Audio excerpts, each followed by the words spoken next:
Gracias. Buenas tardes.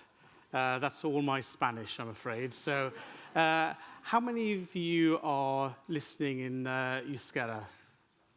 Anybody listening in Euskara as well? Just checking. I was going to speak in Welsh because I was educated in Welsh.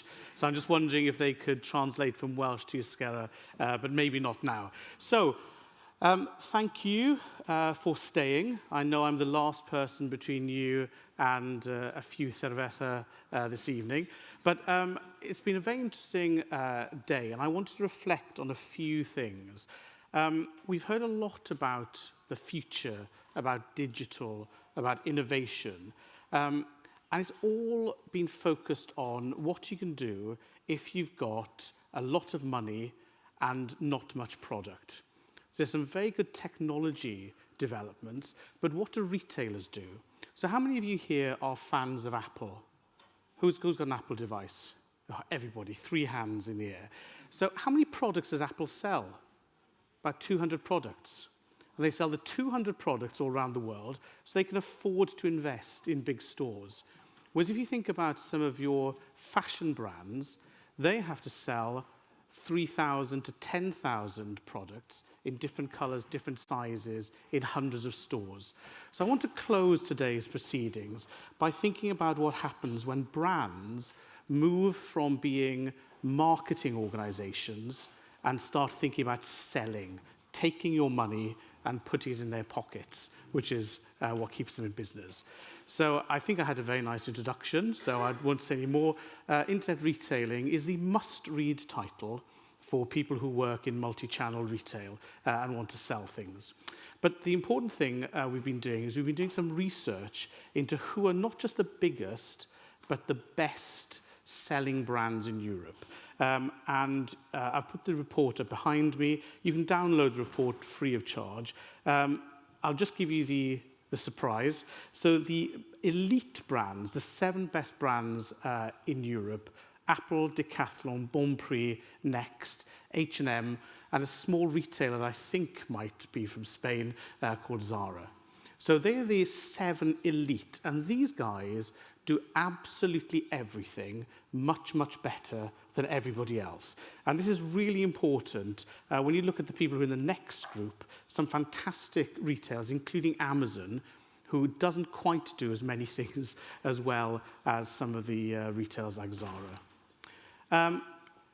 But we wanted to look then at what brands are doing, fashion brands. And so we took a slice out of the top 500, and these are the ones who've won. So Apple wins again, Dorothy Perkins, New Look, Nike, and Pull & Bear. And these are brands who've learned how to retail. And I'll come back to that in a second. But firstly, I want us to think about the European customer. So when we first started internet retailing, Spain was a long way down the league table of online consumers in Europe. Whereas now you can see on the right-hand side, you've got the big markets, Poland, France, Germany, and the UK. We can also see that Spain, the Netherlands, and Italy are a very strong next tier. So what are people doing online? What do you like doing online? What's the favorite thing? If you ask men what they do online, most men will say they look at news and they look at sport. When you ask women what they do online, men will say they're shopping, whereas women say they're looking for information and looking for inspiration. We're not shopping, we're just looking for things. So I want to show what happens when people are looking online. So we track 303 billion consumer visits to websites. And we track them to 11,500 retailing websites. But 41% of all of the consumer web traffic goes to 2 websites. Across Europe, 11,500 websites, 303 billion visits in a year, 41% goes to 2 websites. Which are the 2 websites? Amazon, no, selling websites, Amazon and eBay. So this is where most people go and spend their time. Now, If you're an optimist, then you can say, that's great. There's 59% of the traffic left for me and 11,497 other competitors. That's if you're a happy person. Unfortunately, there are 400 marketplaces in Europe. And these range from B2B car parts, very specialized things. Even some retailers like Galeries Lafayette run their own marketplaces. Tesco has their own marketplace. And then some are marketplaces for children to sell their parents' old clothes online. Does anybody go to Depop? Have you come across Depop? I hadn't heard of this until my daughter said to me, Dad, all those clothes in your wardrobe that you're too fat to fit into anymore, can I sell them on Depop and I'll give you a commission? So these are kids selling vintage clothes, i.e. branded clothes that are just too small for me now because I'm too fat. So this is what people are doing. They're trading on marketplaces. Why do people go to marketplaces? Why do they go to marketplaces? Because they look fantastic? Because of the wonderful customer experience? They go because marketplaces have got absolutely everything you could want. So they have everything. The other thing they have is expertise. So if you go to a marketplace that specializes in selling small model toy soldiers, then all of the other sellers there are expert as well. If you want to go to a really interesting fashion site, all of the sellers on the marketplace can also be knowledgeable. So it's a magnet for bringing people together who are interested. And when you look country by country, what you see is, if you look at the ones in red, we can see that they're the ones that are running, that are pure plays, but on the asterisks are marketplaces. And we're seeing throughout Europe that marketplaces are becoming the biggest single destination, which is a challenge for a retail brand. And when we look at Spanish brands, what's the first thing that you think about when you see Spanish brands? Why are they all in black and white? What is it about Spanish brands? They wake up in the morning and think, we don't want to have any color. We're just going to go and have a black and white logo in text. I don't understand. This is more like it. Now, Desigual. Think about going to the Desigual site. Last time I landed in Barcelona, the whole of the airport had been covered with Desigual transfers. Every pillar, mats on the floor. It was welcome to Spain, the color, the enjoyment. So customers like Desigual, but they don't just shop on Desigual. This is me entering the letters D-E-S-I, Desi, and before I'd even finished typing, eBay had said, look, you're obviously here for Desigual. Here are all the things that other people have been looking at that involve Desigual. Desigual women's clothing, women's handbags, etc. And so the marketplaces, even if the brand is not trying to sell on the marketplace, the customers are going there and saying, I'm still looking for your product. So marketplaces are increasingly important for us. However, even though marketplaces live in cyberspace, in the real world where we live, it is bricks and mortar, multi-channel retailers who dominate. Now, these are the biggest 50 retailers in Europe. And how many of them are e-commerce only? One, Amazon. So even though customers like going to their computers for convenience, to search, most of the sales come from the big retailers, and a lot of the brands who started off as pure play only are now going into stores. So those of you who are interested in fashion will have seen that Misguided, an online-only brand in the UK, has just opened an experience store in London that's been called the world's first Instagram store. Because the whole shop has been designed so you can go at every possible opportunity. Pink flamingos, the four-wheel drives you can pose in. They've designed the shop so that you become the marketing for the shop and live the brand outside. But there's more to being a retailer than just having a brand. So any fool can sell 10 euro notes for 5 euros. Anyone can do that. But if you want to stay in business, then you have to have moments where you connect with your customers, not just once, but repeatedly, at scale and at profit. And I just want to draw out 3 challenges for brands, areas they have to compete in order to win on the retail side, not just on the brand side. So mobiles, I can see a few mobiles as people are taking photos. You can have a copy of this afterwards, by the way.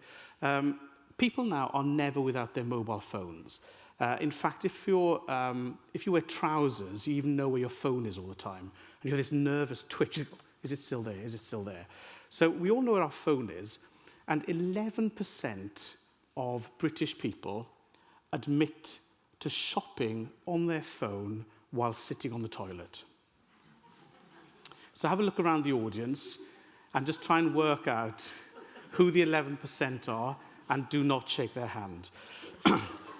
So we're always on the phone, we're always trying to shop, we're always trying to get information, but it's not, excuse me, it's not just about shopping.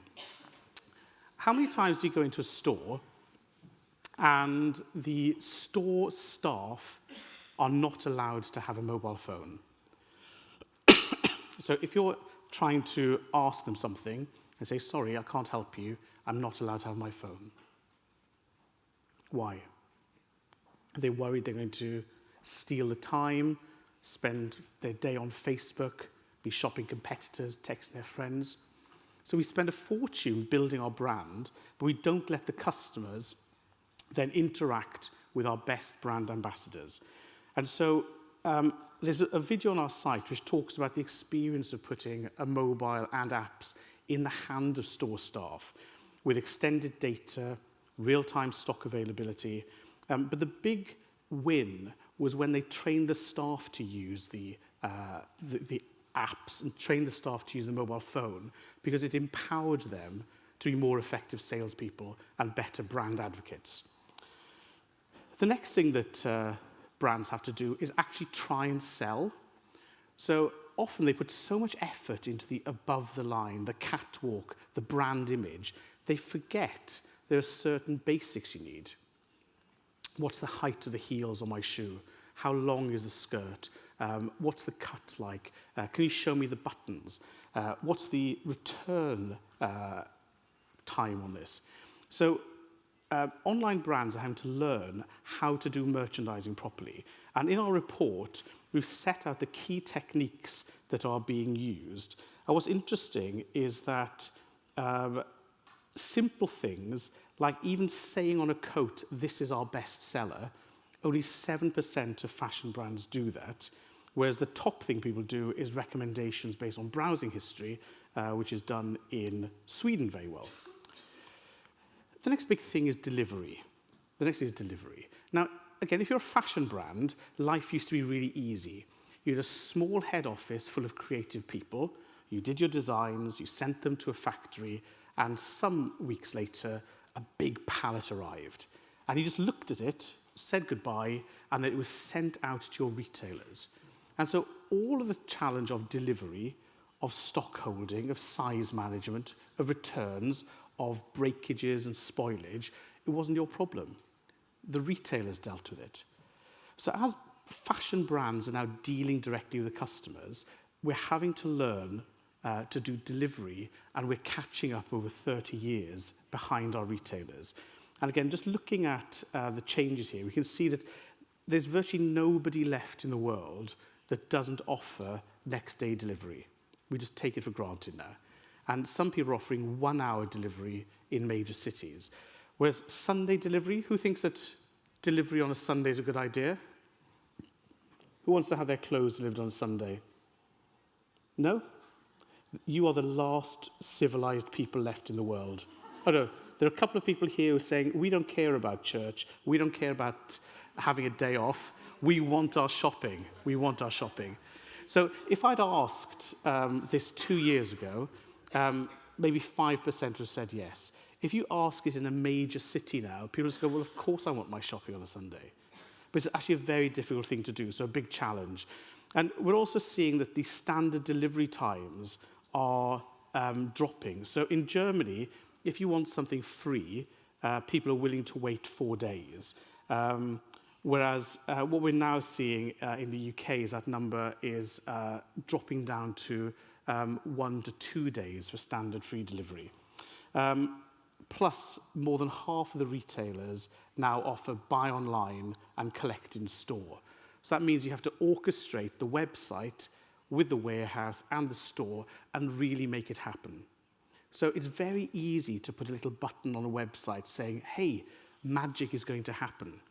But making the magic happen day in, day out, over hundreds and hundreds of thousands of orders, that's where it becomes retailing and not just brand.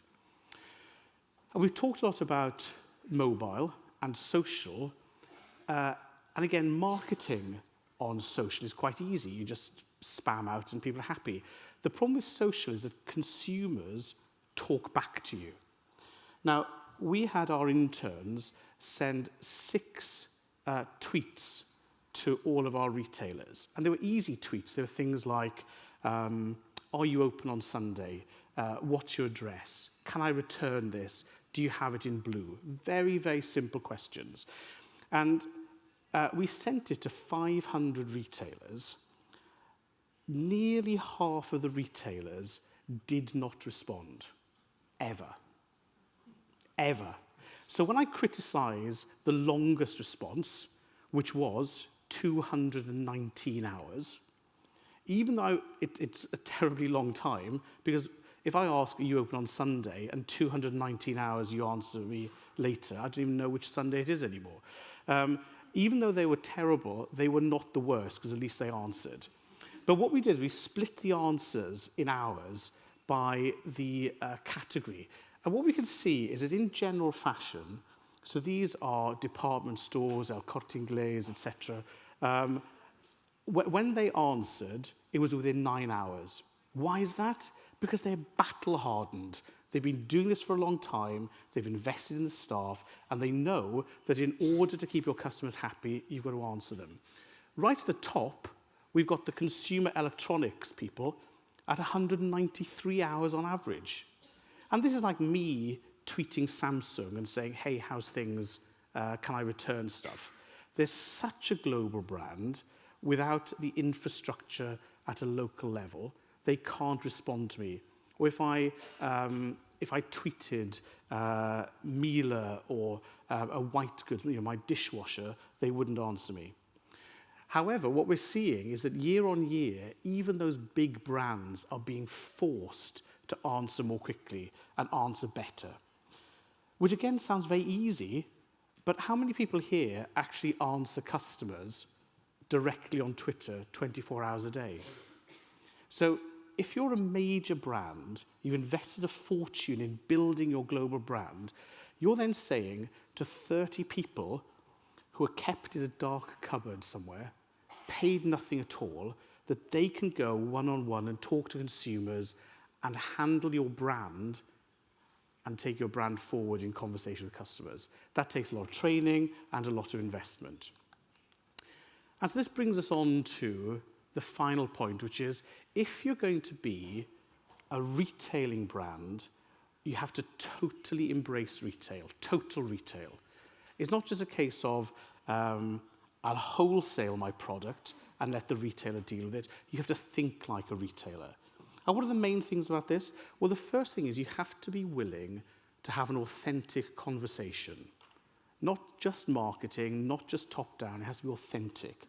And this means you have to explain to your staff why you're doing things. You have to empower your staff so that they are your ambassadors face-to-face with the customer. Total retail. You have to train them, invest in them, trust them, and empower them to move forward. You also have to have a conversation with your customer, because the customer doesn't just want to hear how trendy you are or which Hollywood A-list actors are wearing the brand. They're interested in things like, what's the carbon footprint? Is the cotton organic? What are the wash instructions? How do I return it? What happens when it wears out? Will you recycle it for me? And you have to give authentic, credible responses to those. And the last thing you have to do is bring all parts of your organization together under one brand and one proposition for the customer. So it's not the case anymore that design and the brand make wonderful clothes. Marketing sits here and buys billboards and just tells the world about them. You have to engage the people in your warehouses, the drivers in the vans, the people in your stores, people in contact centers, and even the team in the e-com department who are just buying PPC and running affiliate programs. Everybody needs to understand what your brand stands for, what it offers, and how you can bring all the threads together. Digital, offline, mobile, store, print, physical face-to-face with the customer. Bringing all of those together will give you total retail. And whether you're a fashion brand, whether you're selling cat food, whether you're selling fridges and washing machines, there's no place anymore for people who just want to be a brand. You need to engage 100% of your customers and get that total retail. Ladies and gentlemen, thank you very much indeed.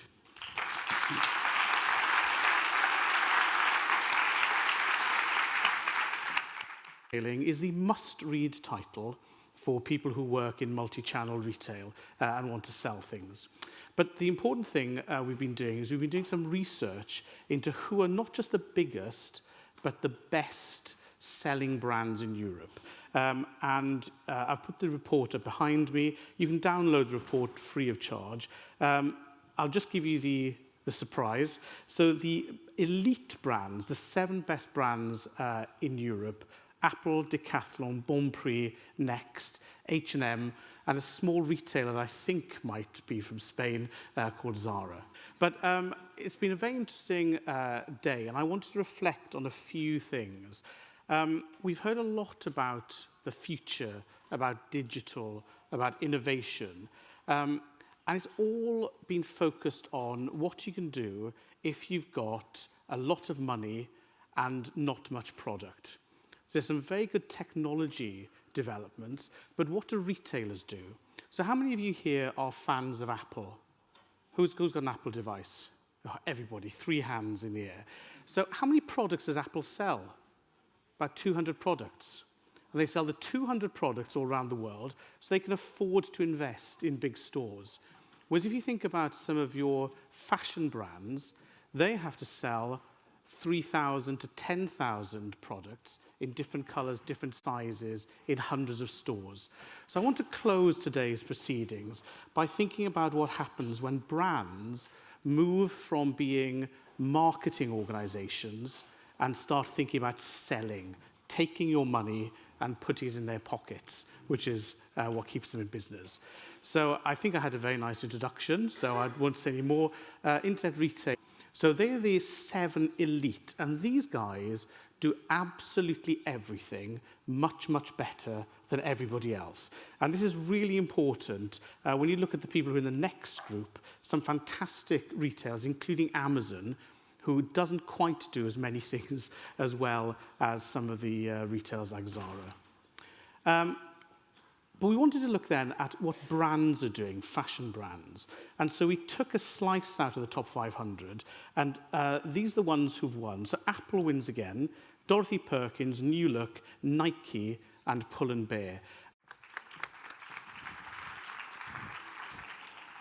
Gracias. Buenas tardes. That's all my Spanish, I'm afraid. So how many of you are listening in Euskara? Anybody listening in Euskara as well? Just checking. I was going to speak in Welsh because I was educated in Welsh. So I'm just wondering if they could translate from Welsh to Euskara, but maybe not now. So thank you for staying. I know I'm the last person between you and a few cerveza this evening.